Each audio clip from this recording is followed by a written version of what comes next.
Bien, bonjour à tous. Nous allons aujourd'hui s'attarder sur un exercice du cours de dynamique qui est le suivant. Donc, l'énoncé est marqué. Donc, vous avez une barre de longueur L et de masse M qui est suspendue à un fil et elle est suspendue, elle repose sur un sol avec un angle initial de 60 degrés. Alors, on demande quelle est l'accélération du centre de gravité de cette barre et l'accélération angulaire de la barre au moment où on va casser le fil. Donc on coupe le fil, la barre va tomber. Et donc, quelle est l'accélération du centre de gravité et l'accélération angulaire de la barre? D'abord, dans un premier cas, s'il n'y a pas de frottement, et dans un deuxième cas, si on suppose un frottement entre la barre et le sol. Alors, dans cette vidéo-ci, je vais uniquement résoudre le problème en supposant qu'il n'y ait pas de frottement.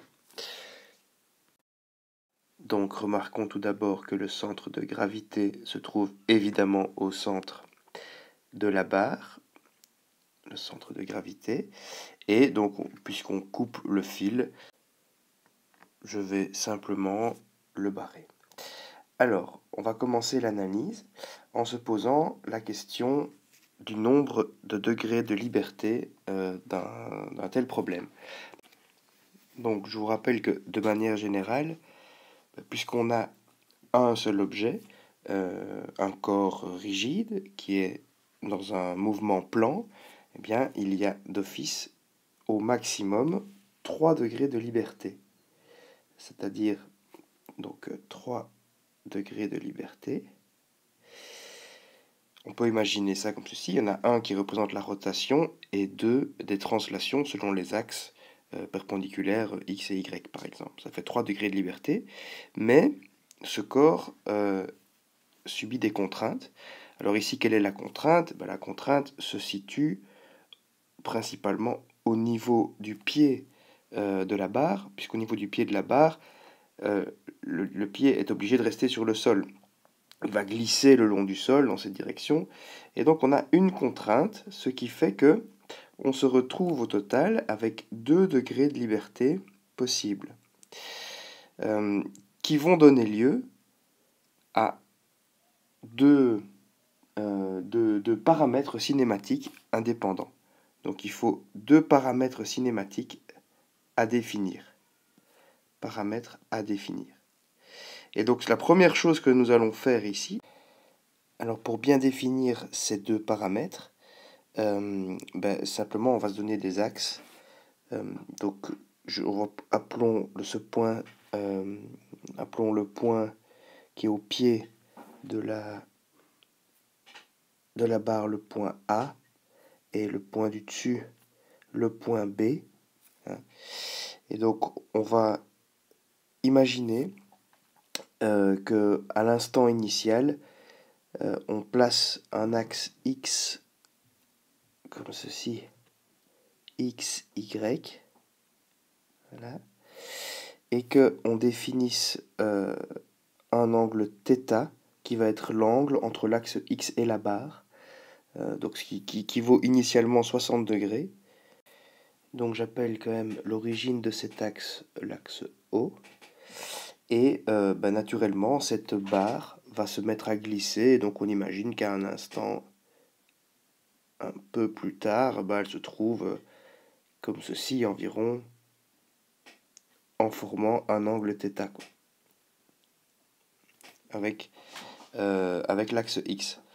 Et donc finalement, ça nous donne 2 paramètres assez on va dire, commodes, à savoir le paramètre θ en fonction du temps. Et le deuxième paramètre que l'on va choisir, eh bien, ça va être la coordonnée en X du centre de gravité. Donc ici, si je suppose que j'ai le centre de gravité, sa coordonnée en X, que je vais appeler X de t, va nous fournir le deuxième paramètre. Donc θ de t et X de t, nos 2 paramètres. Ça, ce sont 2 paramètres que nous choisissons. Alors je vais clarifier tout ça sur le schéma maintenant. Alors la deuxième chose que nous devons faire, c'est construire le schéma rendu libre de cette barre. Et donc, on va faire ça de ce pas, donc le schéma SRL, hein, schéma rendu libre, qui va être assez simple dans cet exemple-ci, puisqu'il suffit, il n'y a pas 36 forces, et vu qu'il n'y a encore pas de frottement, je vais le dessiner simplement ici. Donc vous avez la barre, et qu'est-ce qu'il a comme force? Ben, il y a uniquement le poids de la barre et la réaction du sol en A. Ce sont les deux seules forces qui agissent sur la barre à tout instant. Évidemment, le poids ne peut pas varier en fonction du temps, tandis que la résultante, elle, le peut. Donc maintenant, on peut se tracasser du nombre d'inconnus que nous avons dans ce problème. Donc du point de vue de nos inconnus, d'un point de vue cinématique, eh bien, il y en a deux. Il y a x de t et θ de t. Ça fait deux inconnus. Et d'un point de vue de la dynamique, donc au niveau des forces, hein, il y aura une seule inconnue, c'est-à-dire la réaction V, qui est uniquement selon Y. Hein. Donc puisque dans ce cas-ci, le vecteur V, réaction du sol, est uniquement vertical, c'est pour ça que je l'appelais V d'ailleurs, est uniquement vertical. Donc ça fait trois inconnus en tout. On va donc avoir besoin de trois équations pour résoudre le système. Trois équations sont nécessaires. On va aller chercher ces équations tout de suite.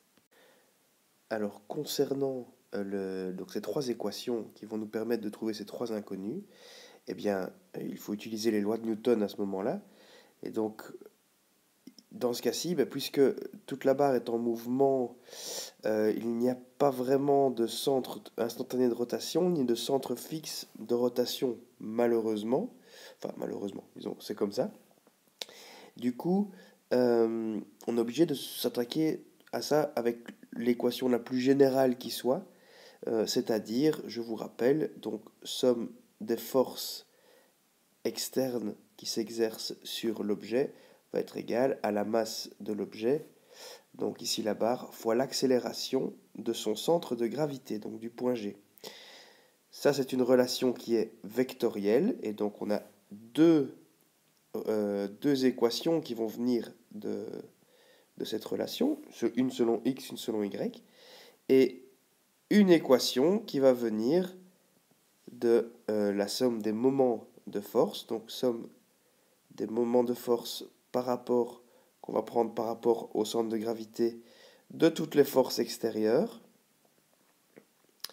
qui doit être égale au moment d'inertie de la barre par rapport au point G, multiplié par donc l'accélération angulaire. Et donc, il va falloir maintenant être capable de relier tous les éléments de ces équations, de ces trois équations, avec nos variables cinétiques pour pouvoir résoudre le problème. Donc, c'est-à-dire faire le lien entre alpha et θ. Évidemment, ça va être assez immédiat puisque l'accélération angulaire, c'est la dérivée seconde de la position angulaire. Et le problème principal qui se pose à nous maintenant, c'est de déterminer l'accélération du centre de gravité en fonction de x alpha de t et de leurs dérivées respectives éventuelles. Donc je vais clarifier un petit peu le tableau et je vais donner quelques indications sur comment exprimer AG maintenant. Donc nous allons maintenant exprimer l'accélération du centre de gravité en fonction du temps d'un point de vue cinématique pour avoir son expression en fonction donc des paramètres x et θ, et x point et θ point et x seconde, θ seconde, pour pouvoir les remettre dans l'équation, dans les lois de Newton, et ainsi résoudre notre problème. Donc ce qu'il nous faut, c'est tout d'abord une expression du centre de gravité, de la position du centre de gravité, et on sait que la position du grand centre de gravité est donnée par x de t, y de t, le y de t étant ici égal, je dois l'exprimer en fonction de mes variables, donc le y doit disparaître et être exprimé en fonction de x ou de θ, ben, naturellement ici ça va être la demi-longueur de la barre fois sinus θ, simplement. Voilà, un peu de trigonométrie ne fait jamais de tort. Et donc à partir de ça, donc θ varie en fonction du temps, évidemment, je ne l'ai pas indiqué ici.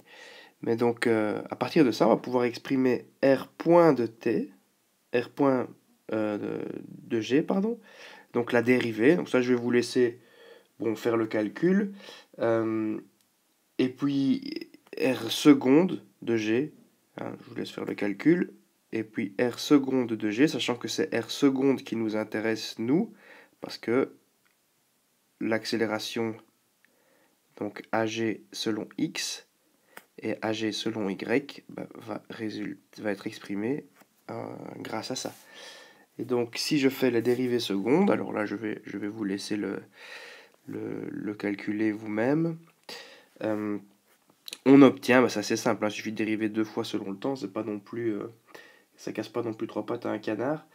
Mais donc on a d'une part x secondes, celui-là il est toujours là, forcément, et l'autre, bah, je dérive 2 fois L sin θ, L demi sin θ, j'obtiens moins L demi multiplié par cos θ fois θ seconde, plus, je refais encore un petit peu de place, plus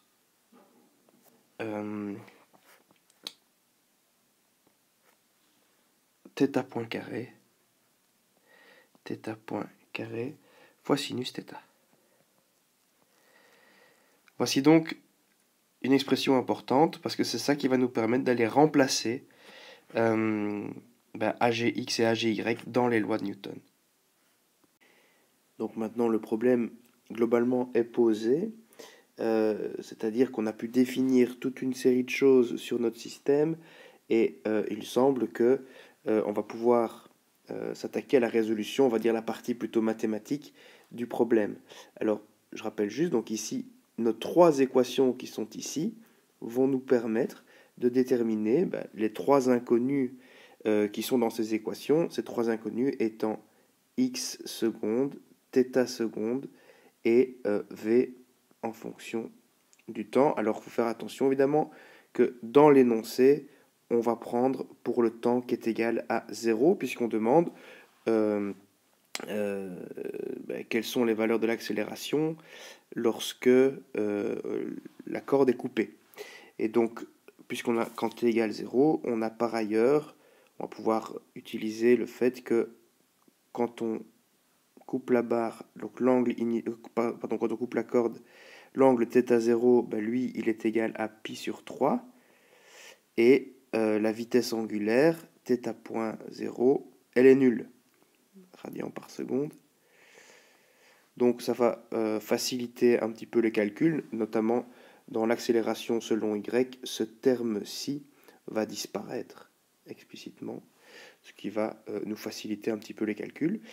Aussi, pour pouvoir calculer complètement, il faut se rappeler de la valeur du moment d'inertie de la barre par rapport à son centre de gravité, IG.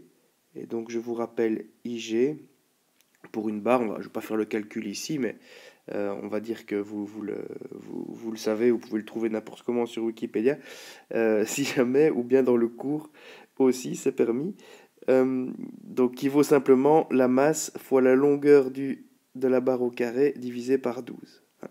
Donc ça, c'est à garder en tête. Et donc on va écrire ces 3 équations pour le temps t égale 0. Alors,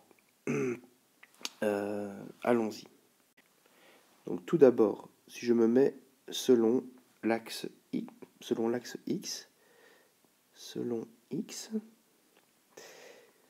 qu'est-ce qu'on va avoir? C'est somme des forces externes selon x, c'est-à-dire il n'y en a pas, 0, égale x, x de point. J'écris parfois x de point et x tilde parce que et x prime prime, pardon, parce que le programme ne me permet pas, que j'utilise ici, ne permet pas de faire point point, mais quand j'écris, spontanément je fais 2 points.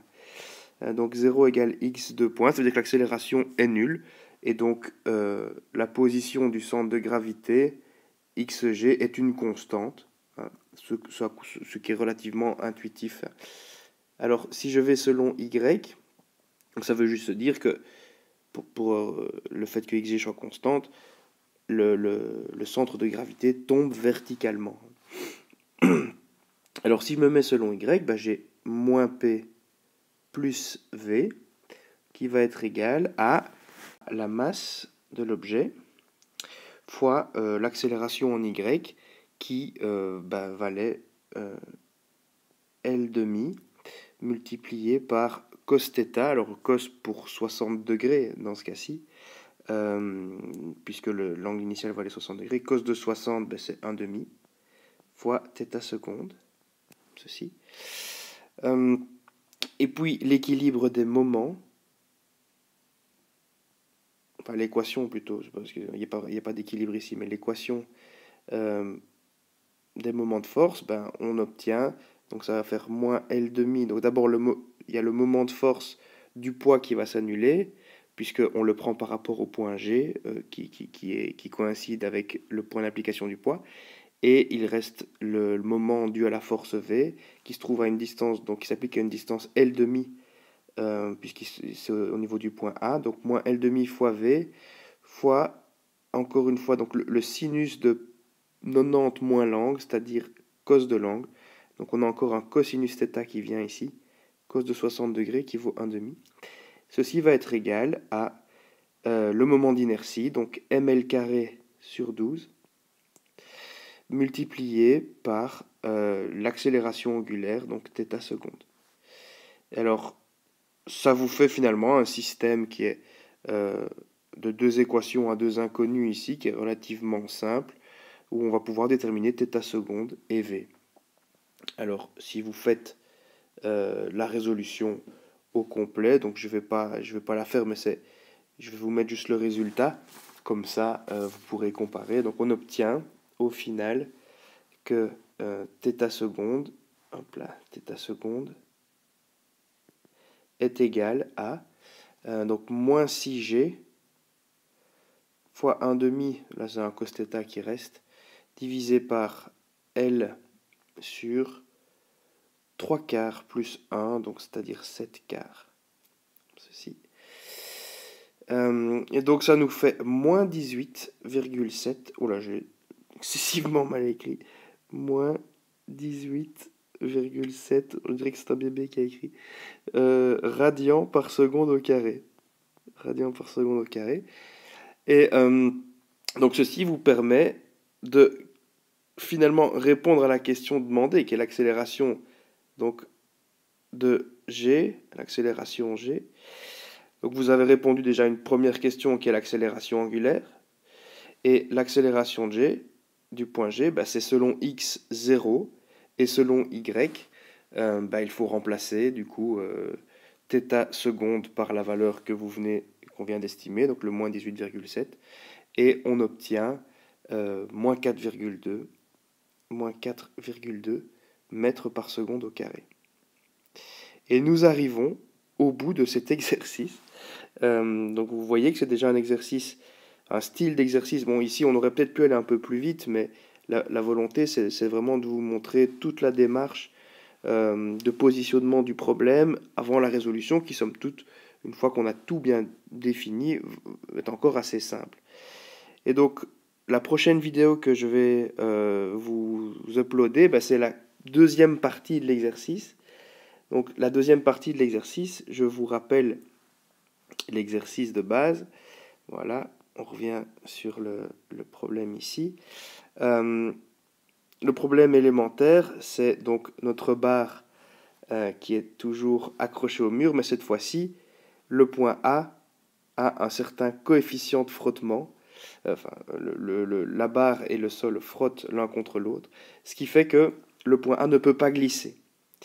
Et donc, ce que je vais vous demander de faire dans un premier temps, c'est d'essayer de poser le problème de la même manière, mais cette fois-ci tenant compte du fait qu'il y a une force de frottement. Et donc le temps que vous réfléchissiez, donc le temps que vous compreniez déjà le problème que vous le refassiez peut-être, et puis que vous essayiez de bien comprendre, de poser le problème dans le deuxième cas, c'est-à-dire avec frottement, sur ce temps-là, moi je vais essayer de vous écrire la résolution un peu de la même manière avec le frottement. Et, donc, ce qui nous promet quelques échanges sur les forums, je l'espère. Voilà, bon travail et merci, à très bientôt.